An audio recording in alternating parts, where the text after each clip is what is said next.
importante que a pesquisa do Jesus histórico é uma coisa que não é estagnada. Ela está sempre em constante evolução, com base, vendo o que a gente tem de informações arqueológicas e tudo. Também são coisas bem importantes isso daí. Eu queria trazer aqui 2 comentários de superchat para vocês discutirem. O primeiro é do Fernando Carvalho e depois do Antônio Miranda, que chegou aqui também. Ó, comentamos sobre o trabalho dele agora há pouco, então o Antônio já está aí marcando presença. O Fernando Carvalho perguntou assim, a respeito da datação, ou melhor, a respeito de datação e a profecia de Jesus sobre a destruição do templo. Não sei se está chegando aí, mas tem um avião caindo aqui em cima. Saber se eu vou sobreviver. Não passou. Vai cair mais para lá. Então, a respeito de datação e profecia de Jesus sobre a destruição do templo. Esses textos configuram uma profecia ou foram escritos após o acontecimento? Vocês, como historiadores, já estudaram esse assunto? Dá para a história dar algum pitaco a respeito de profecia? Ou se, sei lá, alguma coisa Com nesse certeza. sentido? E aí? Todas as profecias... Bom, o Jesus de Nazaré nunca foi citado em qualquer linha no material judaico constitutivo do que chamamos aí de Antigo Testamento. Eu prefiro chamar da Bíblia judaica. Jesus de Nazaré nunca foi citado no material de Qumran, nunca foi citado. Então, como os historiadores lidam com isso? Não é? Se trabalha com a tese de profecias historicizadas, isso é, o autor que toma a decisão de usar uma profecia, sei lá, de Isaías, ele já sabe o que aconteceu na vida de Jesus. Então, ele vai fazer a varredura no material judaico, de preferência na escritura judaica, não é? E, ao fazer a varredura, ele encontra uma profecia que ele vai ressignificar no seu texto, dando sentido e cumprimento em Jesus. Então, isso tem um nome, chama-se profecia historicizada. Então, esse é um aspecto. O segundo dado que o Fernando mencionou foi Jesus mencionando a destruição do templo, não é? Então, isso, para nós, é uma forma absolutamente crível de datar o texto do autor. Então, por exemplo, para essa passagem, acho que Fernando tinha em mente o capítulo 13 de Marcos, quando os discípulos saem do templo e dizem, olha essas construções, olha essas pedras. E então Jesus começa a descrever que não vai ficar pedra sobre pedra.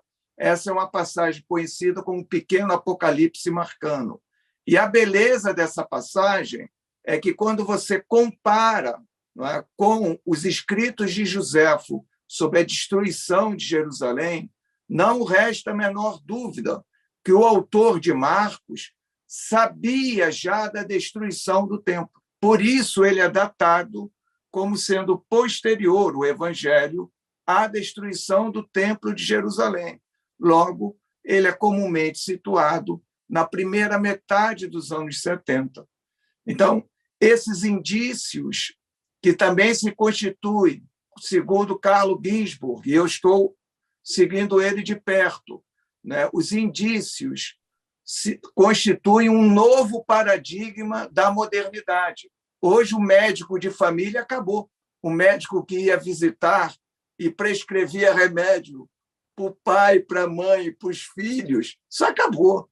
Hoje, um médico é ultra, hiper, super especialista num pedacinho de nada do cérebro humano, entende?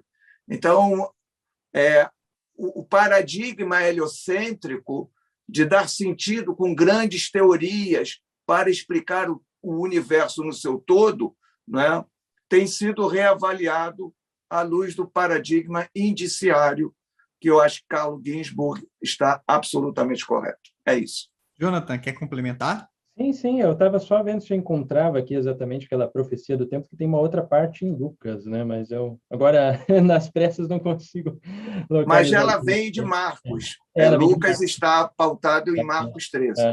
É interessante que, de fato, isso ajuda muito a gente conseguir datar, o fato de eles descreverem ali justamente a destruição ajuda a gente a datar esses textos, porque sabendo que a forma como eles descreveram é muito semelhante àquilo que realmente aconteceu e que é retratado, inclusive, por Flávio Josefo, de fato, nos ajuda a entender que esses textos foram escritos depois da destruição do templo. Agora, um detalhe interessante sobre essa questão da destruição do templo, que esse é quem chega a abordar essa hipótese, né? É, no caso, Geza Vermes, em uma de suas obras, que ele chega a mencionar que é possível, talvez, mas é claro que isso é apenas uma hipótese, que Jesus tenha realmente falado, o Jesus histórico, alguma coisa contra o templo. Porque em Flávio Josefo nós encontramos, por exemplo, um profeta chamado Ananos, que cerca de 5 a 7 anos antes da destruição do templo, ele ficava circulando em volta da cidade de Jerusalém falando que esse templo vai cair, enquanto que estava, de certa forma, as coisas funcionando bem lá. Né? Então, era comum existirem certos profetas, assim, porque como eles viram que o templo foi destruído já o primeiro templo, então eles observavam que se o povo estava pecando, corria o risco do templo ser destruído de novo. Então, não é totalmente impossível, né, segundo essa ideia de Geza Vermes, de que ele tenha dito alguma coisa referente a isso. Não exatamente como nós encontramos nos evangelhos, ali é uma descrição exata daquilo que aconteceu, que é o que nos ajuda a datar. Mas é possível, talvez, que exista algum tipo de fundo histórico, né? Mas nós não sabemos realmente. Legal. Poderia intervir ou é chato? Vai lá, André. Não, eu nesse aspecto em particular, Jonathan, eu preciso discordar absolutamente do Geza Vermes, não é? Porque quando nós consideramos, e falo isso em homenagem ao meu querido Antônio Miranda, não é? Que é absolutamente contrário à existência de Nazaré, não é? Mas as escavações em Nazaré não deixam a menor dúvida pelo consumo de vasos, de utensílios de uso cotidiano nas aldeias da Galiléia, incluindo Nazaré, Cafarnaum, mostram que uma aldeia chamada Quefar, né, Hanania, produzia um tipo de utensílios de uso cotidiano em pedra calcária e que era exportado de Quefar Hanania para todas essas aldeias da Galiléia, o que mostrava um perfeito alinhamento dessas comunidades de camponeses galileus com toda a legislação kosher, com toda a prática ritualística implícita dentro da Torá.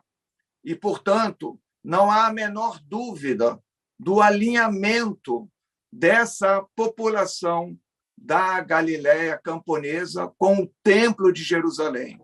Então, Jesus dificilmente se colocaria contrário ao templo. Ele poderia, como se colocou, contrário às elites que estavam dirigindo o templo, mas não a instituição templo, não é? Então, esse é um dado que o nosso querido Geza Vermes jamais teve acesso. Por quê? Porque os dados sobre essa escavação estão sendo publicados agora, em 2020, num trabalho de 15 anos dos ingleses lá em Nazaré. Que interessante. Então, eu acho que você já respondeu parcialmente ao questionamento do Antônio Miranda, que mandou aqui o superchat. Valeu, meu amigo Antônio Miranda. Ele perguntou assim, por que os pais da igreja não citam evangelhos escritos no primeiro século? E também falou que vocês poderiam falar sobre um artefato arqueológico cristão do primeiro século. Eu acho que você tocou um pouquinho nisso, né, André? Não sei, né? Ou eu captei errado aqui seu comentário, mas vocês podem responder ao Antônio aí, por que os pais da igreja não citam evangelhos escritos no primeiro século e se existe um artefato arqueológico cristão do primeiro século? Eu acho que o Jonathan pode responder, porque eu acabei de falar, então ficaria legal. Ou então eu tomo a decisão. Eu diria o seguinte, olha, os pais da igreja citam, sim, os evangelhos, lógico, Está me vindo aqui na cabeça, por exemplo, Irineu de Lyon. Se Irineu de Lyon não é um pai da igreja, então eu não sei o que é, porque Irineu de Lyon tem os manuscritos em mãos, ele é estilo Eusébio de Cesaré do século IV.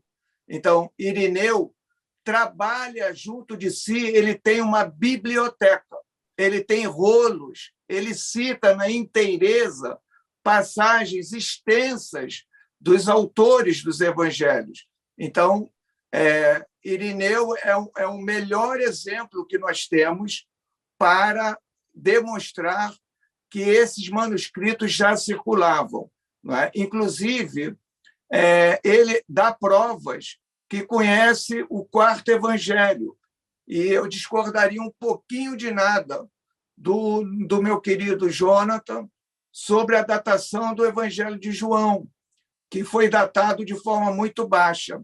A minha tese de titular, eu escrevi sobre o evangelho de João, trabalhando com muitos manuscritos, os quais sequer constam do material bíblico, neotestamentário, e, indiscutivelmente, a edição final do Evangelho de João se dá entre 130 a 150, e a primeira vez que ele vai ser citado na inteireza, não é pelos valentinianos no ano 170. Legal. Jonathan, quer comentar algo além?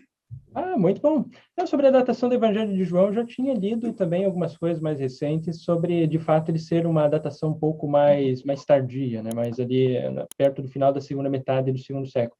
Tanto até que é interessante que era um manuscrito que até em pouco tempo atrás muitos diziam que ele seria de 125 da Era Comum de João, que é o P52, na verdade ele também foi datado posteriormente. Hoje se considera que ele seria algo mais no século III encaixado, né? Eu li um artigo que ele seria por volta dos anos 200, então estaria ali entre o final do século II... Está corretíssimo. Está corretíssimo. Então, acho que seria... talvez sobre Geza Vermes também, o fato de ele não ter acesso a essas questões de Nazaré, também que vale lembrar que ele já é falecido, né? Ele faleceu em 2013. Exato.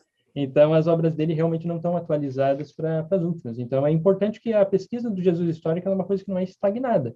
Ela está sempre em constante evolução, com base, vendo o que a gente tem de informações arqueológicas. Então, também são coisas bem importantes isso daí. Legal, Jonathan. E aí, bom ou não, aqui é o Daniel Gontijo, espero que você tenha curtido esse corte. Clica aqui para ver a live completa lá no meu canal principal e para ver mais vídeos nessa pegada, não deixa de se inscrever por lá e por aqui também. Um abraço, tchau!